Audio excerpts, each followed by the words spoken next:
this is going to be interesting because Matt Schnell, if you look at his last outing, fought Brandon Royval, lots of scrambles, had some good submissions locked up until it slipped off and got slipped right into a guillotine and pulled the Cub Swanson, the double tap. Get off me, please. Matt Schnell, coming off of that, you would have to think chip on the shoulder has to be bigger than ever, man. If you look at the last 5, he's 2-2 and 1 no contest. And that no contest could have been a loss too, you know what I'm saying? So in reality, he needs to get back to his winning ways. This is a dude who we know has all the skill, all the technical capacity, but do you have that intangible? And that intangible is that heart, that chin, that will, that determination. And when you're fighting a dude like Sumudaerji, who's number 12, who's trying to storm his way up the rankings, who has 13 knockouts and 16 wins at flyweight, I think that you have a tall task on your hands, man. So let's just talk about it right here. Matt Schnell, he's clearly more of a veteran in the UFC, but Sumudaerji, he's a dude who knows how to finish, my man. Matt Schnell, 8 submissions, 2 knockouts. Sumudaerji, 13 knockouts, 1 submission. Is this grappler versus striker, or is this well-rounded versus well-rounded? I think a little more well-rounded versus well-rounded. I could see where you're coming at. The Sumudaerji is a little more striker because he does use, and it's funny because I was actually looking at the heights in both of these guys right now. They're both 5'8", but when I think Sumudaerji, I think this dude looks like he fights like 6'2". Yeah. Like he's long, man. He's lanky. And Matt Schnell, to me, fights like a 5'8" guy. You know, we're gonna run in on the inside, try to get up close. You know, try to do high, you know, come in heat oriented with some bombs on his hands. And that's what Matt Schnell has, man. Like you said, chip on the shoulder is going to be large and in charge, man. We could see it like shoulder pads on him because this dude's going to be coming in very hot, needs this fight. He likes to lead the dance. But I don't know if he's going to lead the dance with somebody who likes to fight that long style and can see things coming and literally get out of the way while you're still on your blitz and your third punch and he's already back looking at you, you know? Do you see the same thing? You can think, who's leading the fight? I guess is a better question. Who do you think's leading the fight on this one? Well, I think Matt Schnell is going to come out hot, just like you said. My question is, will he be able to lead the dance if Sumudaerji with that little bit of a reach advantage? But like we said, he fights so long, man. If you leave yourself open and you rush in against Sumudaerji, he's got precision. He's going to pop you a 3-shot combo and knock you down, man. Look at his fight against Malcolm Gordon. You see this dude, he wants to be in your face. He wants to grab you, get a hold of you, wrestle you, get the win, right? Well, he tried to do that. Sumudaerji gave him a 3-piece and a biscuit and had that man on Queer Street. Wobbled down, face first. I mean, smashing on the canvas. I mean, this is the kind of the point is that Sumudaerji, I think, can exploit some of the, I don't want to say chinniness, but Matt Schnell has a propensity to get rocked a little bit in his fights, man. You look at the Alexandre Pantoja fight, he got knocked out with punches. If we just take a look at Matt Schnell, let me just take us through here real fast on Tapology. So for Matt Schnell, so you got guillotine choked by Royval, decision loss, overhand right by Pantoja, ground and pound loss by Hector Sandoval, and then he got knocked out by Rob Font. All of these are first round finishes. So this is kind of the point that I'm making. If Sumudaerji can come out to that hot start, man, and get that going, I think that it can be real problems for Matt Schnell, especially with the chin of Matt Schnell. But Matt Schnell can also do something to exploit the weakness of Sumudaerji. All of Sumudaerji's losses, never been knocked out, never lost a decision. He's been submitted 4 times.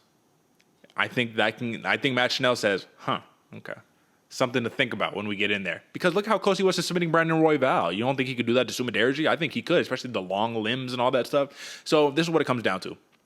Will he be able to get close enough to create those scrambles against Sumudaerji, or does the man stay at distance, just keep popping him with this very technical striking acumen? You know what I mean? What do you think? I agree with you. Yeah, I agree with you 100%. The only problem I can see for the Matt Schnell is they're fighting in Long Island. They're fighting in the big cage. Yeah. Anytime somebody's backing up, especially with a striker like Sumudaerji, he knows to circle and not get caught in one of the corners. And that's what I was kind of hoping for Matt Schnell is to get him caught up in a corner. Throw, an 8-piece combo, kind of the axe murderer style where he's just rushing in just crazy, puts him against cage, gets a takedown, and then we see that submission come in, and then we see how Sumudaerji works off his back, and then we're into some, some X's and O's, and we start seeing some things match up. That's where I'm a little more excited for it. But the distance management that Sumudaerji has is very impressive, man. Very impressive. And he lands over 50% of his significant strikes attempted. So there's something to say that. Like, he's a precise fighter.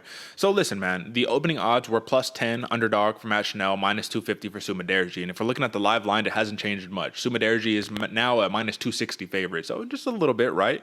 And I think we should explain a little bit how the odds are set. So Vegas odds are set by the bookies, right? But the odds shift due to the perception of the fans. However, the fans see the fight going, going, that's how the odds start to shift, right?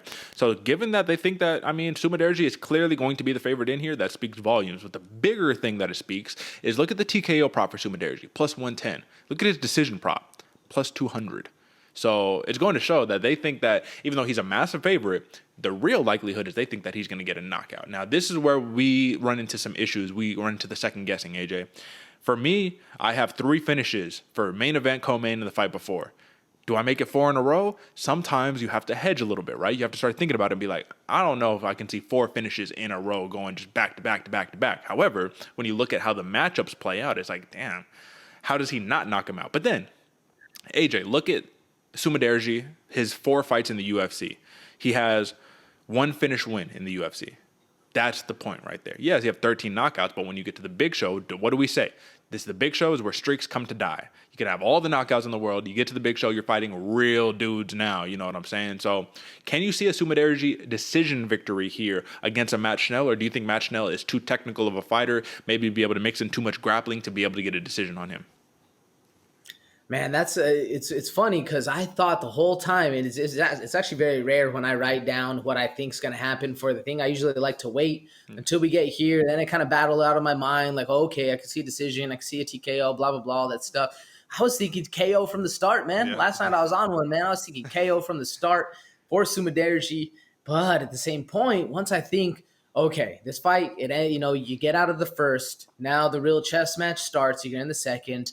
You're in the third. How does the long on the bicycle style of Sumudaerji hold up? Get a little more flat footed. Now Matt Schnell's in his zone. Now, things start working. Maybe he gets a couple takedowns. Things start shifting out of control of the Sumudaerji striking realm and now into both of kind of where it's a little more of the well-rounded style of fight, So that's where I can see Matt Schnell getting a decision. I can see it. Like it's a little worrisome now thinking about it because Matt Schnell, he's not, even though he is chinny, even though he has run into a little bit of opposition or a little bit of a block in the path, if you will, he is still very determined and he has that heart and that grit of a warrior, and he can get that decision prop not easily, but a little more likely than I think Sumudaerji will, where I think that long striker can get a little tired, can get a little off his game, and then start getting a little mental about it and start thinking, oh shit, like I was supposed to knock this dude out. I've hit him with everything I can. He's still coming at me. He's still smiling. He's still looking at me like, what is going on?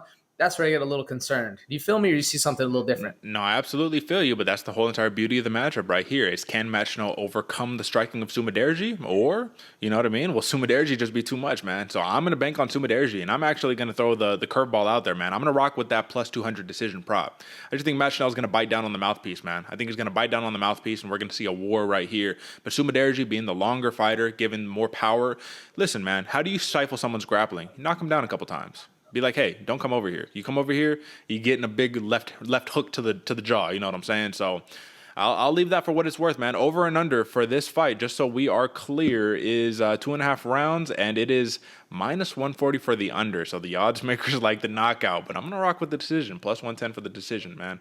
How do you see this fight playing out? Who are you rocking with, and how?